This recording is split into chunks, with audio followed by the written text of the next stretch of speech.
নমস্কার, হরে কৃষ্ণ, রাধে রাধে। সকল ভক্তগণকে আমার কৃষ্ণ মহিমা শ্রী শ্রী রাধা মদন গোপাল জিও চ্যানেলে স্বাগত জানাই। আমার গুরুদেব প্রভুপাদ স্বরূপ গোস্বামীর আতুল চরণে ভক্তিপূর্ণ প্রণাম, মাতা পিতার চরণে প্রণাম, সকল সাধুগুরু বৈষ্ণব ভক্তগণের চরণে প্রণাম জানিয়ে আজকের ভিডিওটি শুরু করছি। আজকে আমরা আস্বাদন করব পবিত্রা রূপিণী একাদশী মাহাত্ম্য কথা। একদিন মহারাজ যুধিষ্ঠির ভগবান শ্রীকৃষ্ণকে জিজ্ঞাসা করলেন, হে প্রভু, শ্রাবণ মাসের শুক্লপক্ষের একাদশীর নাম কি? তা কৃপা করে আমাকে বলুন। শ্রীকৃষ্ণ বললেন, হে মহারাজ, এখন আমি সেই পবিত্র ব্রত মাহাত্ম্য বর্ণনা করছি। মনোযোগ দিয়ে তা শ্রবণ করুন, যা শোনা মাত্রেই বাজপেয় যজ্ঞের ফল লাভ হয়। প্রাচীনকালে দাপর যুগের শুরুতে মহিজিৎ নামে এক বিখ্যাত রাজা ছিলেন। তিনি মহিষ্মতি নগরে রাজত্ব করতেন। কিন্তু দুঃখের বিষয় এই যে তার মনে বিন্দু মাত্র সুখ শান্তি ছিল না, কেননা তিনি ছিলেন অপুত্রক। পুত্রহীনের ইহলোক পরলোক কোথাও সুখ হয় না। এইরূপ চিন্তা করতে করতে বহুদিন কেটে গেল, কিন্তু তবুও পুত্র মুখ দর্শন রাজা বঞ্চিতই রয়ে গেল। নিজেকে অত্যন্ত দুর্ভাগা মনে করে রাজা চিন্তাগ্রস্ত হলেন। প্রজাদের সামনে গিয়ে বলতে লাগলেন, হে প্রজাবৃন্দ, তোমরা শোনো, আমি এই জন্মে তো কোনো পাপ কাজ করিনি, অন্যায়ভাবে আমার রাজকোষ বৃদ্ধি করিনি, ব্রাহ্মণ বা দেবতাদের সম্পদ কখনো গ্রহণ করিনি, উপরন্তু প্রজাদেরকে পুত্রের মতো পালন করেছি, ধর্ম অনুযায়ী পৃথিবী শাসন করেছি, দুষ্টদের যথানুরূপ দণ্ড দিয়েছি, সজ্জন ব্যক্তিদের যথাযোগ্য সম্মান করতেও কখনো অবহেলা করিনি। তাই হে ব্রাহ্মণগণ, এই প্রকার ধর্মপথ অবলম্বন করা সত্ত্বেও কেন আমার পুত্র লাভ হলো না, তা আপনারা কৃপা করে অনুসন্ধান করুন।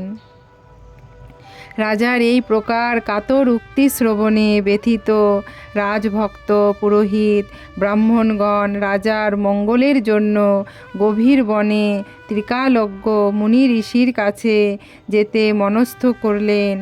বনের মধ্যে ঋষিদের আশ্রম সকল দেখতে দেখতে তারা এক মুনির সন্ধান পেলেন। তিনি দীর্ঘায়ু, নীরব, নিরাহারে ঘোর তপস্যায় মগ্ন ছিলেন।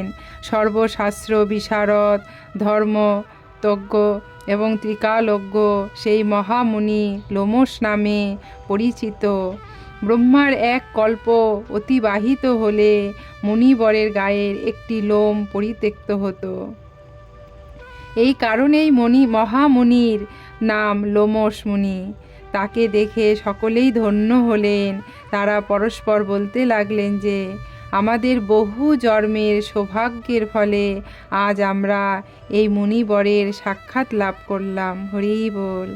তারপর ঋষিবর তাদের সম্বোধন করে বললেন, কি কারণে আপনারা এখানে এসেছেন এবং কেনই বা আমার এত প্রশংসা করছেন, তা স্পষ্ট করে বলুন।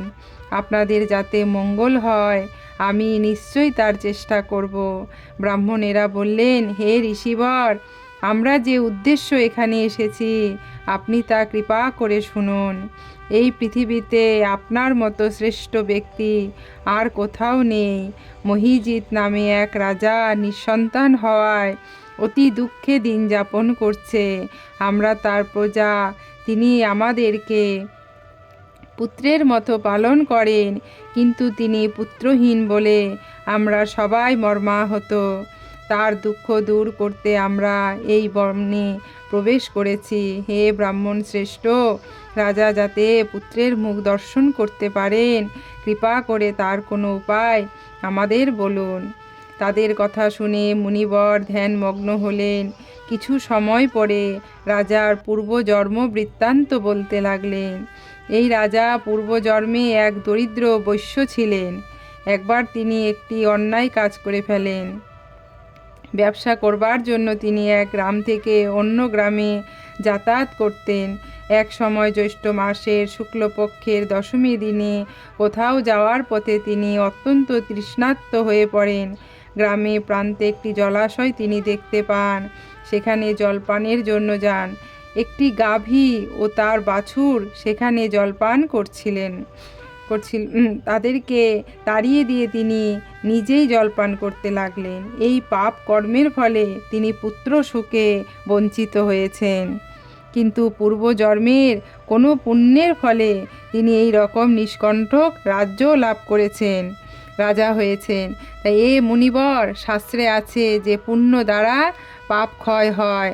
তাই আপনি একটি পুণ্যব্রতের উপদেশ করুন, যাতে তার প্রারব্ধ পাপ দূর হয় এবং আপনার অনুগ্রহে তিনি পুত্র সন্তান লাভ করতে পারেন। লোমশ মুনি বললেন, শ্রাবণ মাসের শুক্লপক্ষের পবিত্রা রূপিণী একাদশী ব্রত অভীষ্ট ফল প্রদান করে। আপনারা যথাবিধি তা সকলেই পালন করুন। লোমশ মুনির উপদেশ শুনে আনন্দ চিত্তে গৃহে প্রত্যাবর্তন করে তারা রাজাকে সকল কথা জানালেন। তারপর সকলে মিলে মুনির নির্দেশ অনুসারে ব্রত পালন করলেন। তাদের সকলের পুণ্যফল রাজাকে প্রদান করলেন। সেই পুণ্য প্রভাবে রাজমহিষী গর্ভবতী হলেন। উপযুক্ত সময়ে বলিষ্ঠ সর্বাঙ্গ সুন্দর এক পুত্র সন্তানের জন্মদান করলেন। হরি বল। তাই ভবিষ্যৎ পুরাণে এই মাহাত্ম্য বর্ণিত হয়েছে। এই ব্রত মাহাত্ম্য যিনি পাঠ বা শ্রবণ করবেন, তিনি সমস্ত পাপ থেকে মুক্ত হবেন এবং পুত্র শোক ভোগ করে অবশেষে দিব্যধাম প্রাপ্ত হবেন। হরি বল। রাধে রাধে। আপনারা সবাই ভালো থাকবেন। ভিডিওতে লাইক শেয়ার সাবস্ক্রাইব করবেন। হরি বল। রাধে রাধে।